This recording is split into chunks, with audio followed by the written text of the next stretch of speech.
Ladies and gentlemen, the Bugatti Tourbillon.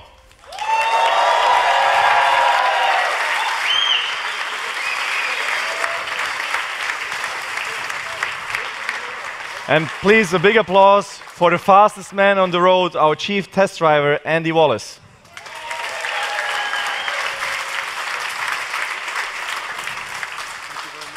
Thank you, Andy. What a historic moment here at the historic Bugatti location in Molsheim, France. Can you believe this? This is a moment that many of us will remember for a long time. During the W16 era, we have called our cars after historic race drivers that were very successfully racing Bugatti cars in the pre-war era. Now, with the new era, we have chosen to have a different approach. The Tourbillon has been inspired, as you will see when you see some of the details, by very high-end watches. Those watches have wonderful mechanical pieces of art inside of them. They're mechanics. No matter if you have a transparent housing on these watches or not, you know that the mechanics inside are beautiful. The highest end of these watches have also a mechanism called the tourbillon, which is a mechanism that counteracts the forces of gravity in order to increase precision. The Bugatti Tourbillon can accelerate with far over 1 G, so it also plays with gravity. A new Bugatti is a very special occasion. But something like this, a completely new one, developed completely from scratch, only comes around every couple of decades. And with this one, today, right this moment, we are starting a new era in this century-old brand. Looking at this car, I'm so incredibly proud of the team that has developed it, giving their relentless efforts and dedication to make it possible. Because what we have embarked on with this project was very, very ambitious. And by looking at it, you see how this team collaborated, how hundreds of people have worked together over years to create this masterpiece. It's a car, and you will see that later when we go more into the details of the technology and the design, that like no other, I just don't know any other example where it feels like it all came from the same hand, from the same person, because everyone worked so beautifully hand in hand. What makes me most proud is that we have executed on all of the romantic and beautiful and crazy ideas that we had at the beginning. Ideas that would have been easily dismissed as too complicated, expensive, or impossible. But as Ettore Bugatti said, nothing is too beautiful, nothing is too expensive. We did not let anyone tell us that we cannot do something or that anything is impossible. Our job is to make the impossible possible for you, our customers. Thinking back at the giants on which shoulders we stand on, Ettore Bugatti and his son Jean, Romano Artioli, Ferdinand Piëch, I like to think that if they would see what we have created, they would be proud of. They would love this. Luckily, we have one of them right here, so I will ask him about his opinion in a few moments. So we'll get some direct feedback as well. So this will be a very important feedback, Mr. Artioli. But for me, the Tourbillon and what we have created here, it's much more than a hypercar. Of course, it's wonderful to make these beautiful pieces of art for you, for our dear customers, without which this wouldn't be possible. But for me, this is a celebration of humanity, a celebration of all human aspects. Art, technology, precision, materials, everything is inside a car. And I hope that kids today still put wallpapers of such machines on the walls of their bedrooms, just as I did not too long ago, because that also has motivated me to create such things or to work on such beautiful cars, and I hope that inspires kids of tomorrow that they can create such or participate in creation of such beautiful works of art, whether it's a car or anything else what they decide to do in their life. The Tourbillon is again raising the level, raising the bar in every aspect, confirming that Bugatti is at the top of the automotive art, form, and technique. It is what a Bugatti needs to be. As Ettore Bugatti said, if comparable, it's no longer Bugatti. You will see this car is not comparable. It is very unique, very special for all the right reasons. But now, let's see the car in action to see how it looks when it moves.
You could see already some of the details of the car. So from the outside, you see very clearly a Bugatti.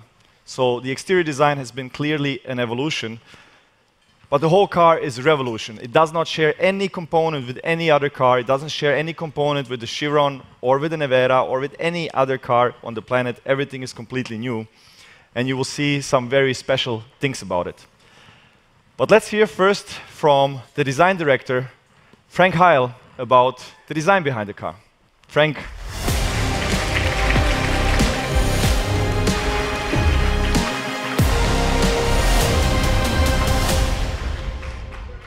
Thank you, Mate. So how do you go about designing the successor to the Chiron? It seems like a kind of big task, right? The aspect of timelessness is key to us. How do you make a car timeless? For it to be timeless, it needs to be authentic. It needs to tell a story. The story of the Tourbillon is the interplay between speed and elegance. One could almost say it is shaped by speed. Now, we draw inspiration from many things. For example, if we observe nature here, the falcon, fastest creature on the planet, if it nosedives for its prey, what does it do? It tucks under its wings. It reduces its frontal area to pick up speed more quickly. And this also goes together with our observations in now over 20 years in doing these high-speed programs like Chiron and Veyron, and now with the Tourbillon, is if you reduce frontal area, it has a greater influence on the speed of the vehicle, unlike anything else. And so the concept of reducing frontal area was also being exercised by Jean Bugatti, who we also take great respect and influence from, with his concept that he called surbaissé, where he submerged the engine in his Type 57 SC Atlantic. He submerged the engine behind and below the front axle to get the bonnet lower, to get the driver lower, to get the roof lower, to reduce frontal area. So that's already taken inspiration from. You will find the concept of surbaissé in this car as well, as we have reduced this car in relation to the Chiron by 33 millimeters in height. That's quite a big job in terms of car design. And that not only does have a huge effect on aerodynamics and the frontal area, but also on its proportions. Now, before we talk about any design theme or line or color, we have got to get the proportions just right. And as you can imagine, if you lower the roof, the wheels look bigger, it's an improvement for the proportions. Also the body posture of this new car. You can see it is raked forward, ready to pounce at standstill, very much like a Predator. The Type 57 you see here in comparison, this is how much lower it was, and that's exactly what we've done with the new car. We've reduced its frontal area. Jean Bugatti crafted the Type 57 SC Atlantic from a special magnesium alloy that couldn't be welded back in the day, so it was riveted together in the center from two halves. And ever since those times, the accentuated center line became part of our stylistic DNA. So you will find a center line also on the new car that is marked. It even goes through into the interior. The design DNA of Bugatti is not only the center line, it is also the Bugatti line on the side, which finds a new interpretation into this body side here once again, which is also the physical parting line between the two colors on the two-tone paint scheme. Also, the horseshoe has a new wide proportion, and it is the origin of all the volumes and line work on the front. It is the backbone of the architecture of the front. A radical new cooling and luggage concept also goes together with it. And we have these two, what we call flying fenders, docked onto them. And we're streaming air through underneath the headlights to exit the air in the A-pillar area to pressurize the side air intakes. As you know, it's an atmospherical engine, so any bit of extra air pressure that you can ram-induce into the side air intakes will actually increase power. We come to the more sculptural, more sensual, more reflection-based. There's almost no line to that rear three-quarter side panel here, surfaces, which leads us to a beautiful contrast on the rear, where we have these more sensual surfaces up above and the more technical, more fragmented, more aero-driven surfaces down below. And it's this contrast that makes this so appealing. If we come to the interior, this is where digital detox meets the art of watchmaking. We have chosen to do the entire human-machine interfacing between operating the vehicle and displaying information at the driver in an analog fashion. It's completely timeless. We're speaking about authenticity, making it timeless through authenticity. And so we have a very unique steering wheel concept we call a fixed hub steering wheel. As you can see, the airbag and the instrument cluster stay put while the spokes reach around them, and so the driver has an unobstructed vision onto their instrumentation no matter what steering angle they dial in. Also, the instrument cluster is housed in a titanium housing. There's real ruby stone bearings. It's covered in sapphire glass. It is in every way like an exquisite watch. Also, the center console draws inspiration from the art of watchmaking, as it is a skeletonized approach. There's real crystal glass set in machined aluminum. It's the aspect of transparency, like in a tourbillon watch with a glass back face. So you see, the tourbillon is really made not for the future, but for eternity. And with that, I want to hand back over to Marta. Thank you very much.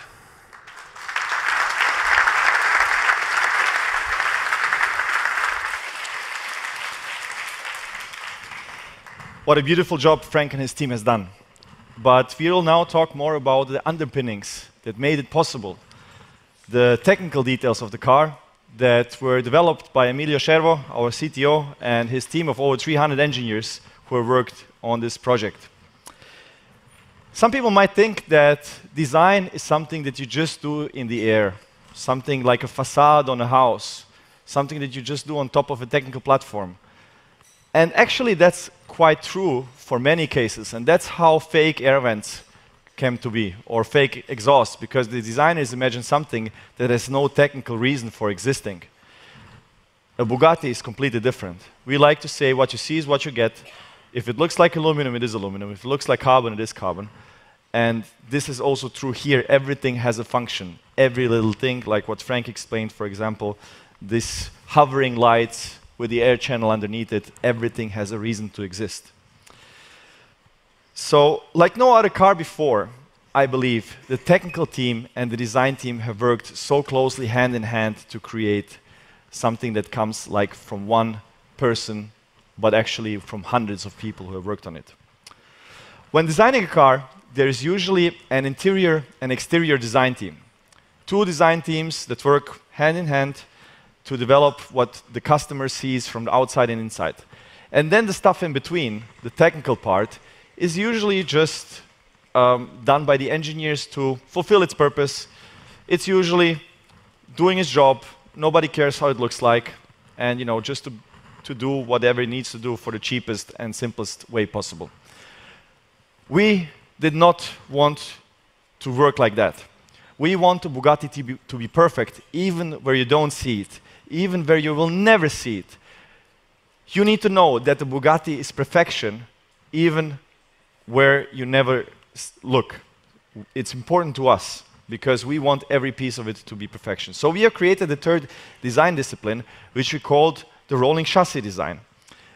So that was making sure that the car in its naked form, like here in this picture, is beautiful as well. And every piece of it, every part you take off the car, the suspension arm, the engine mount, the gearbox, the electric motor, everything has to be beautiful. Everything has to be so that you put it in a gallery, it is like a piece of art.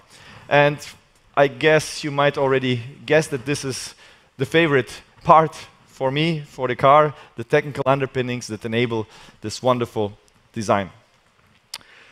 So it all starts with the powertrain. Of course, the powertrain is the most important part, with the going from the W16 to the naturally aspirated V16 and the hybrid powertrain system. As you know, when we started to develop it, we could have gone in any direction when it comes to the shape of the car, to the category of car. It didn't have to be a sports car. Bugatti's history is more than rich enough to go in another direction, but we have decided that for the new chapter we go with the hypercar, and then we decided to also continue with the combustion engine. So going with a new combustion engine was a strong decision, but not only with any combustion engine. We wanted to have the most emotional combustion engine possible. That's why naturally aspirated, but the naturally aspirated engine was only made possible by a very high-tech electric powertrain, 3 electric motors, a 25 kilowatt-hour battery pack, which gives enough power, but also decent all-electric range if you need it, especially to make the car future-proof in case in some areas you will not be able to run with a combustion engine at all. So with the 25 kilowatt-hours, you should get a pretty decent all-electric range of around 60, 70 kilometers, even without using the combustion engine. So a V16 is, of course, naturally longer than a W16. As you know, W16 has its cylinders offset. They are not in a straight line, while the V16 cylinders are in a straight line. On top of that, this car has actually more displacement. While everyone went for reducing the size of engines, here we went from 8 liters to 8.3. So this engine is 25 centimeters longer compared to the W16. And then we have a big battery pack and 3 electric motors, and we even have a bigger trunk, and despite the lower cabin, we have the same interior space as a Chiron. So when we started working on this, I didn't know what it means for design if the car just becomes longer because of a longer engine and because of all the other stuff we needed to fit in the car. I thought maybe it's good for design. So I talked to Frank and Achim, and they immediately said, no, no, no, no, no. Just don't make the car any longer. Just try to keep the same length. So despite having so much longer engine and all the other hybrid parts, the big battery and so on, the car is only 2.9 millimeters longer in wheelbase. That's one of the magic tricks that Emilio and his team have done to keep the beauty of it, and even more of a magic trick, the first hybrid car that went from combustion only to hybrid and being lighter than the combustion car, despite having the 200 kilos of battery pack and all the other electric powertrain components. When we go to the top view, you can see how different it is. So in the Chiron, many of you who are using it, you know that you sit quite far away from your passenger. And that's because the gearbox of the car was in front of the engine, so between the passengers. That's why you were sitting far apart, one from the other. And that also means the doors move out and the windows move out, the greenhouse. And here we have now the battery in the middle, in the tunnel, but also behind the seats, structurally integrated into the monocoque, and the gearbox, now an 8-speed double clutch behind the engine, with an electric motor in the rear, 2 electric motors in the front. That enabled us to push the occupants closer while still having more than enough comfort, the same comfort, just closer, which meant that the glasses, the greenhouse, is now narrower, and that enabled, for example, this shoulder line here, which we also use for the aerodynamics that are compressed at the front to then go into the air intake of the engine. And you can see that this piece here, this shoulder line, we call it the shoulder, makes the car look more masculine. Even when it's standing still, it's more dynamic.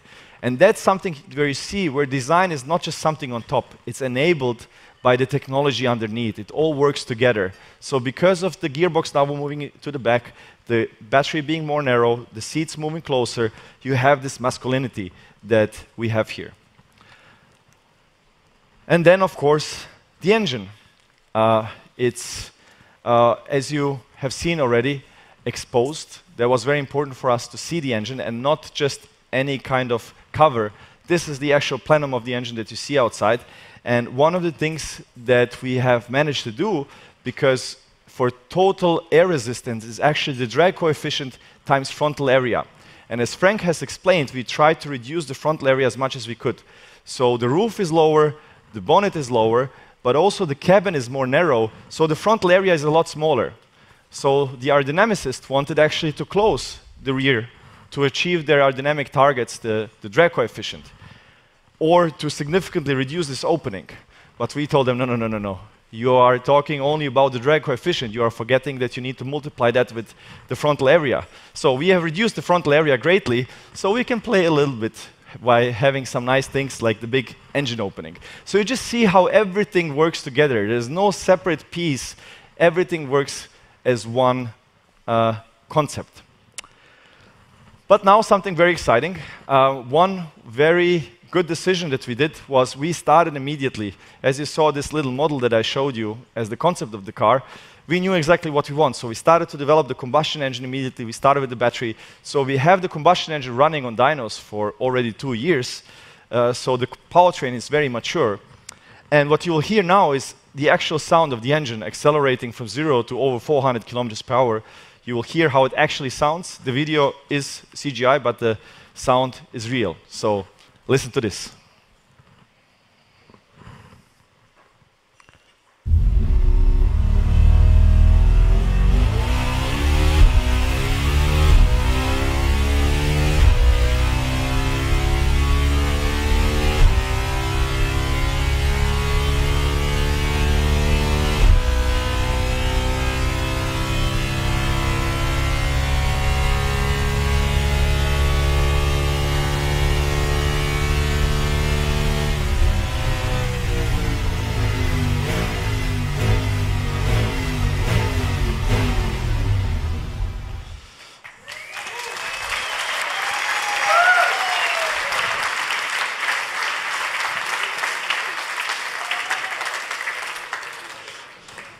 So it's a very unique sound, right?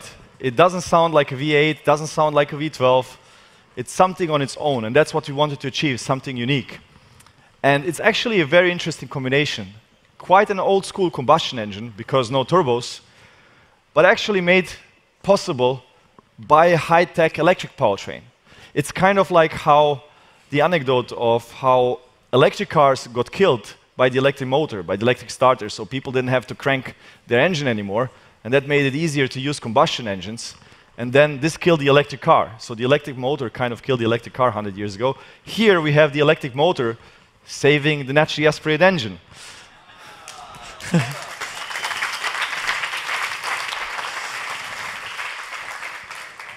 And another interesting thing we saw here was how the instrument cluster works. So you saw on the center part, you have the RPMs going all the way above 9,000 RPM. So you have this 1 meter long crankshaft with 16 pistons on it, spinning over 9,000 RPM.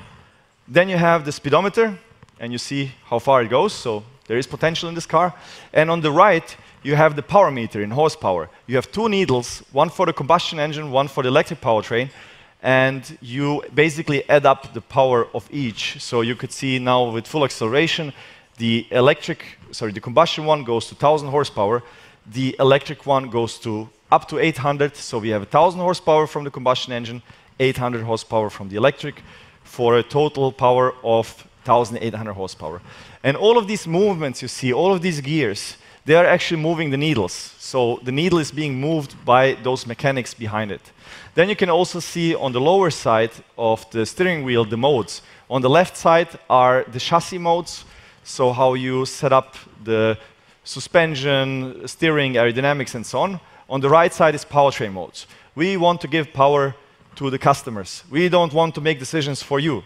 If you want to drive combustion only, turn a button, you drive combustion only. There is no electric assistance. If you want to drive electric only, the combustion engine will never turn on unless you deplete the battery. If you want the car to make the decision for you, you go into hybrid mode and the car does everything itself. But one thing we'll for sure not do is that the engine turns on and off all the time, annoying you. So.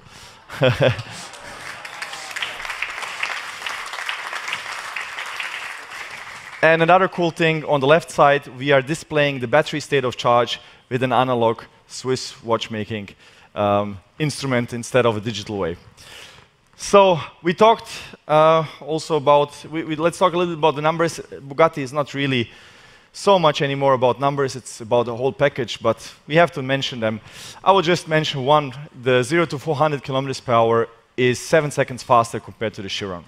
So we have higher top speed, we have higher, better acceleration, more power, but the magic trick really is that the car is lighter. By how much, I won't say, because we are still working on some details. It still could go a few kilos up and down.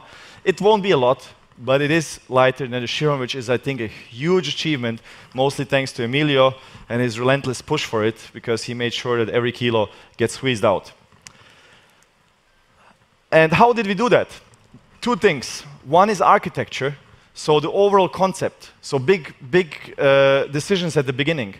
So going from the combustion engine, or sorry, from the turbo engine to a naturally aspirated one, you lose a lot of the peripherals that you need with the turbo engine. Pumps, pipes, intercoolers. Then you have less torque going through the gearbox because a part of the torque is being taken care of from the electric powertrain, so the gearbox gets lighter. So the battery is 200 kilos. The front e-axle with 2 electric motors is 82. The rear electric motor is 23, the rear inverter is 11. So you have 300 kilos of electric powertrain, 300 kilos. That's, let's say, added on top. So if you take a Chiron, that would be 2 tons plus 300 kilos. We have removed this 300 kilos from the combustion engine, from the gearbox, but also other parts. So one part is architecture. For example, how the battery pack is integrated very nicely into the monocoque as an integrated part. But then the second part is every component. And here is a wonderful example, 3D printed metal suspension. This is a suspension arm, but also the knuckles, the uprights are 3D printed. And just with that part, with the suspension being 3D printed, we have saved 45% of weight compared to the Chiron. So on architecture level savings and component level savings. And this was also shaped by AI. And now we come to the aerodynamics aspect of it. So perfect aerodynamic shape is the wing. And usually cars are not really like wings. Actually, they are like wings generating lift, but we don't want lift, we want downforce. But if you take a cross-section across the tourbillon, it actually is almost like a wing, the right side down. How did we achieve this? By an ultra-long diffuser. And this is, again, the interplay between design, concept, and engineering. So you see how far up the diffuser ends. But the diffuser only works if it's not at a high angle, if it's around 11 degrees. If it's more, then the air will delaminate from the diffuser and will not stick to the diffuser any longer. So you have to have a very gentle incline. But if it's so high, it means the diffuser needs to start very far. So the diffuser actually starts around here where the seat is. So half of the car is the diffuser, which enables us to not really use a wing, even for top speed. So we have a wing that deploys, but mostly for air braking and for handling mode. But for top speed, we actually don't need the wing, so the diffuser gives us, let's say, free downforce with not so much of drag as opposed to a wing. And it makes the car look more elegant, as you need the wing less. But in order to have such a diffuser, we have a less wide engine, a narrower engine. The W16 is very wide, the V16 is long, but narrow, which means the tunnels can go left and right of the engine, and even the engine is in an incline. And then on top of that, the diffuser is also the rear crash structure. Usually you would have a crash structure which is hidden away by the bumper, but then you have a big bumper. Here, the diffuser is also taking the crash load, so you have this open rear end where you actually see the rear tire when you are behind the car, and this beautiful light rear design. And that's also how we save some weight. So you just see the interplay between engineering and design. So another beautiful thing that you can see here, please have a look later at the engine. That's my favorite view as well. There's so much more about this car that I could talk about. The fixed top steering wheel, what it took to do that. The seating position, so we have moving pedals. The seat is moving up and down, but the backrest is moving forward and backward, but the seat is not moving forward and backward. The pedals are moving, which enabled us to not make the car longer, one of the things. There's millions of more things that I could tell you about, but we will tell you those stories in the weeks and months to come. Now, I will just give you some more details about the car. We will produce 250 of those beautiful machines, and we will start deliveries in 2026.